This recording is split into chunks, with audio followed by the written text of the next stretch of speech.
positive effects of cannabis in cancer, dementia, so-and-so, so-and-so. But the mix was formulated to be super small, very granular level. It dissolves in everything, like water soluble. There's no taste. You can literally sprinkle it on top of mashed potatoes and get high off those. Like, there's no flavor changing palate flavors or anything like that. Literally, you don't have to cook it. It was surprising. Like, we've been high on the Ripple and the Ebbs, and this is a new one. I dig it. And so everyone, obviously there's tons of dissolvables out there, but they've brought something really cool to the party. Yeah, but this, it hits quick, and the cool thing really about it is you can use it in cooking rather than using other products. Like, if you melt butter to make brownies or something, just stir it in the butter. Yeah. And then bake. Yeah, and it doesn't, like you were saying, when you have that, shout out to Sweetgrass, but there's still that residual kind of after flavor of the marijuana when you use some of those other avenues. Just sprinkle this shit in the food. Our boy Peyton, he's our videographer, but he's also a hell of a cook in the kitchen, and he does some series where he's going to cook with them. So we're going to have him on. We'll put him on the page. We'll have him come on the pod, but he's usually behind the camera. We'll make him come on front of it. But yeah, so that was our quick recap from last week. And so before we get into the second half, we want to give a shout out to the Dart Pen. All right, that was it.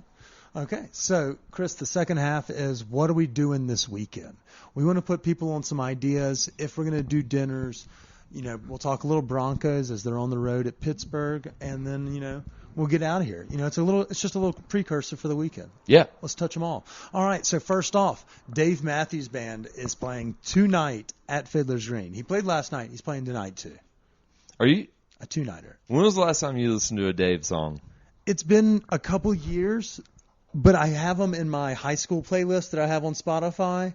And so every now and then you'll catch an Ants Marching or a Satellite or a Crash, whatever. Jimmy thing or oh yeah, what is it, number 43? Yeah, I think something like that. Jesus Christ. Yeah, there's a couple. They're all peppered in there somewhere. So the high school playlist gets once every now and then gets a look, and that's dude, it's crazy. I never went to a Dave Matthews Band concert. I'm not hating on him. I think it was I think I may have been a couple years too young to really catch hold of the Dave thing. Not to say that I don't have friends that went to a couple Dave concerts. But, dude, I think he's got a fan base like some of the larger jam bands. I think there are people who he's bigger than the jam bands. But, I think there are people that will go to 60, 70 shows, Oh, really? You're saying he has some diehards, some travelers? I think so. Really? I would not have thought that, but I will say that he definitely has a gnarly fucking following. And it was like he was hip in my high school days. Yeah. Like the frat stars, which, everybody had the swoop and all that. He was very popular in that crowd. So the frat party bands would have covers, but at the same time, that's like jam band light. It was like easing into the pool. If you found yourself at a Dave Matthews Band concert, odds are you are eventually going to find a more hyper and focused band that is actually very, very, very skilled on stage as well. Yeah, I'm not hating on Dave. No, fuck no. Yeah, but he played an important role in high school. But I'm not. I think everybody got their concert. First finger bang to Dave Matthews. In fact, tell us in the comments on the less recent post what song to Dave Matthews you hooked up to in high school, please. I just want to know. Or when you made that girl of yours a mixtape in high school, what was the tune you put on there? Ooh, that's such a loaded question, Chris. We may have to build a playlist with everyone's opinions on that one. I created a couple burn discs for girls. I thought you were about to say a mixtape because I was about to be like, Jesus, you are old as fuck. But yeah, I think I threw out Oasis, Wonderwall. More than enough. Yeah, you have to. You thought that those British fucks were going to get you somewhere. Exactly. No dice. But, yeah, so Dave Matthews tonight. I'm actually getting dental work done as y'all are listening to this. So I'm out of commission tonight, but we're going to be fucking rip-roaring tomorrow, Chris. Yeah. That's what we waited for. This is the coup d'etat. You're talking about Saturday. Well, I want to give a shout out to tonight because I'm actually checking out a new restaurant, which I don't think, fairly new, but we haven't checked it out. True. And we're not always, like, for those that are asking, like, we just went to fucking Forage for the first time. They've been open for 2 years. Don't look to us to go to new spots. We're not a fucking, like, food Instagram influencer. We have a podcast. Sometimes people like it, let us come to their meals, but we're not on top of the ball. We like to be. But we do love good food around town. Oh, yeah. But that's and we know where to find it. And that we can help with. So if you need anything, don't be shy to slide in our DMs or holler at us. We'll gladly put you on what we like. Yeah. Not what's trending, like, in Federal. Right. Or whatever that place is called. But I'm going to be checking out Benzina tonight. Ooh, tell me more. Is this place on Colfax? Yeah, it is. We kind of talked about it. Yeah, I think we've mentioned it before, and I think I think I had planned to go a while ago. It just fell through. But yeah, it's taken over like a muffler old auto mechanic store, and apparently it's perfect date night spot. Apparently it's like just really family friendly, all around, like, great vibe in there. They've got outside seating, but it's Italian. And it's on Colfax, correct? Yes, it's on Colfax. Man, y'all are building an arsenal for Team Colfax. We're getting there. Y'all are doing very well.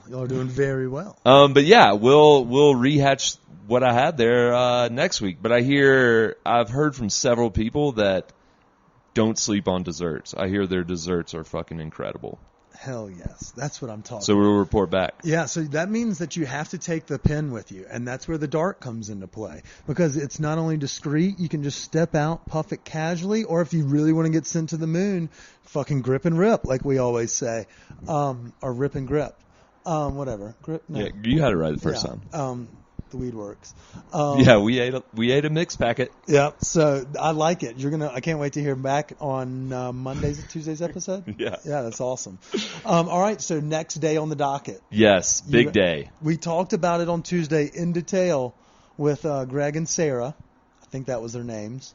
Sounds good to me. Yeah. At Emporium. Yeah, at Emporium, and there's 8 breweries bringing their 8 hoppy or Freshtober. Isn't it fresh hops? Fresh hopped, yeah. Yeah, so they're all doing a beer specific for this event.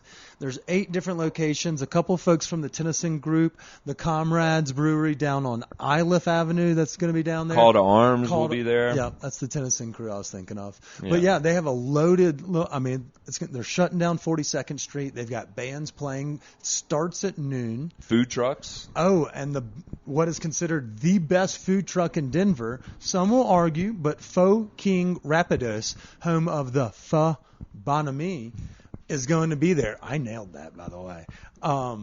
They have easily one of the best sandwiches in town. Obviously, when I did my list, it was before I had it. Again, we don't go things first. We just go to where we like. And boy, almighty, Chris, y'all, come down to Tennyson and 42nd this weekend, get a beer, and get a sandwich. I'm going to be sitting inside watching football because I don't give a fuck about sunshine. We got a loaded football schedule. But that's just the start. But also, if you come down there, it's likely that Kip and I will have some Cali cards. Oh, Chris, that's a very good point. We will have some Cali cards. That means Dollar J's. Yeah, so you get beers, awesome food truck, and then walk away with a $1 joint card. You can't beat that with a stick. Sells itself. Yeah. So come on down, join us. The weather's supposed to be great. We'll be in there, and if you need to hit our pin and you don't have mouth herpes, we'll think about it. We'll give it. We'll debate it. It's not the time of COVID anymore. I refuse to believe such. But we're going from 12 to 6 there, Chris, and then we're putting on our party pants. We're going to get rip-roaring, have a big time, and go party with the king of the boomers. Our guest from 2 weeks ago, Andy Frasco and the UN, are headlining at the Ogden. If you're listening to this now, he still has tickets available. They're 2 for 1 right now because we did so poor at our job promoting it. So we're going to try to do a party pack. If you wanted tickets, go to axs.com and you can get them. It's 2 for 1. You walk away with 2 tickets for like $35 or something like that. That's a steal. Yeah, I think it's $12 a piece, and then, of course, the man's going to get theirs. But that's still a fucking cheap-ass Saturday night fucking rage fest. I'll guarantee you'll have more fun at this concert than you will finger-fucking your wife at home.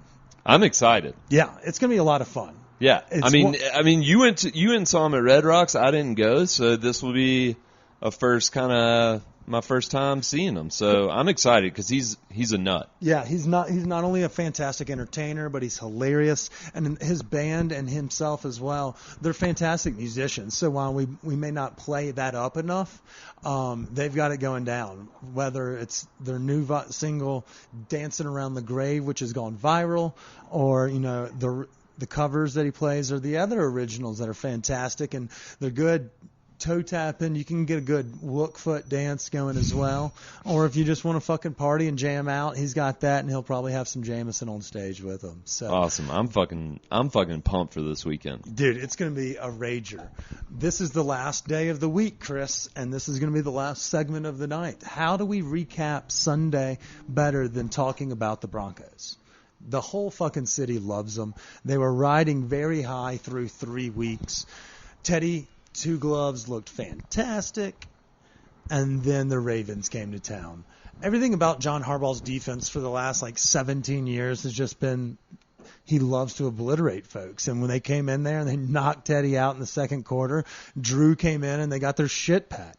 Yeah. It wasn't necessarily Drew's fault, but he didn't look good and he didn't argue for the starting job after. It's still Teddy's. I think the Ravens D just hits harder. Yeah. I think it catches some teams off guard. Like, holy shit, these guys are fierce. Well, some folks have said that maybe that a couple of them were shots to the head, cheap shots. Yeah.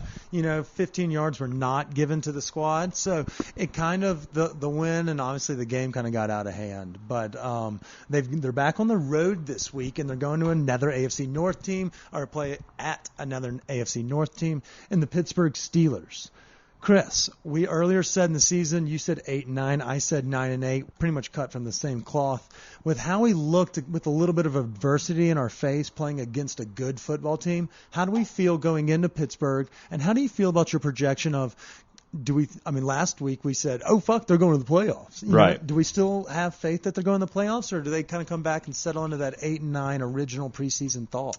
I don't know. With that wild card game, that they're going to keep this year. Yeah. Or whatever it is. I know it's not the wild card game, but. The 7 teams. Yeah, exactly. There's depending on how they bounce back from that loss against the Ravens, with the love of the city, they could push forward. But with the Steelers, I don't think they're that. I don't think the Steelers are some powerhouse team. Like they can be beaten. They're 1-3. They're not good this year. Big Ben is obviously well over the hill. This is for sure his last season. And he's had a hell of a tenure, but it's his last season. Right. He's headed home. But at the same time, they're beat up. TJ Watt was out last week. I don't know if he's in this week, but we're not a fucking sports podcast, but we can hold our own. Right. But Big Ben's, been injured. Claypool was out. Juju got dinged up and left early. Deontay Johnson has missed a game or two early on. And Ben's not throwing the ball that well. Not at all. So, their only option right now is Najee. He has 26 receptions on the season. He does. He catches those little flats, and it's all dump downs because I don't think Ben's got the cannon to get it down the field. I think he's got a hip issue this week, but when you're 40, not so much torque anymore. I don't think he's doing the DAC workout by any stretch of the imagination. But at the same time, I don't think he ever was. He was more of a touch girls inappropriately in the bathroom kind of workout. But heard. So projection for this weekend against the Steelers: are we coming away with the dub on the road? Teddy has been limited all week because of the concussion protocol. He took some snaps today, but Drew's been doing first teamers. Can we win with either quarterback? Do we need Teddy to win on the road? What are our expectations this weekend? My opinion, I think we need Teddy. Yeah, and I'm kind of in that same boat. I just think he's got he's got better experience, and going on the road.